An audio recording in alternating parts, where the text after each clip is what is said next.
Nung bata ako, di ko akalaing mapupunta ako sa ibang bansa. Nagsimula ako as a caregiver sa Middle East as an overseas contract worker.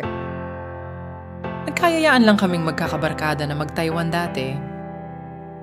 Graduate ako ng engineering. Sumabak agad ako papuntang Middle East nung nakagraduate ako. Hindi lang tungkol sa engineering ang trabaho ko.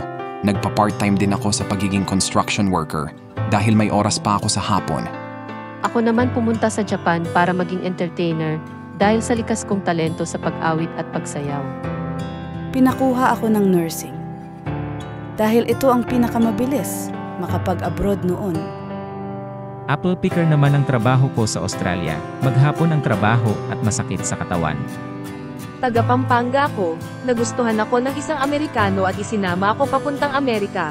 Pagdating doon nabuntis ako at mula noon hindi ko na nakita yung ama ng bata na dinadala ko. Naging marino ako, seaman. Ako ay isa sa mga libo-libong Pilipino na hindi nakikita ang kanilang mahal sa buhay sa mahabang panahon. Pintor naman ako sa Kuwait. Marami na akong napasukang trabaho dito sa bansang ito.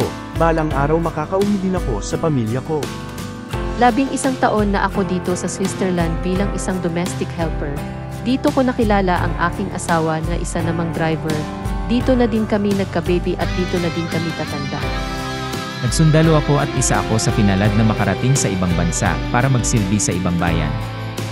Ako si Jessica, isa sa mga host ng channel na ito. Babysitter ako ng 14 na taon at hanggang ngayon kumakayod pa din para baka kung sakali ilang taon na lang makakauwi na din sa Pilipinas para magka-baby na.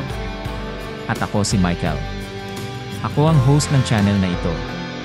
Hindi ko na mabilang ang naging trabaho ko mula sa noong magsimula akong maging isang OFW.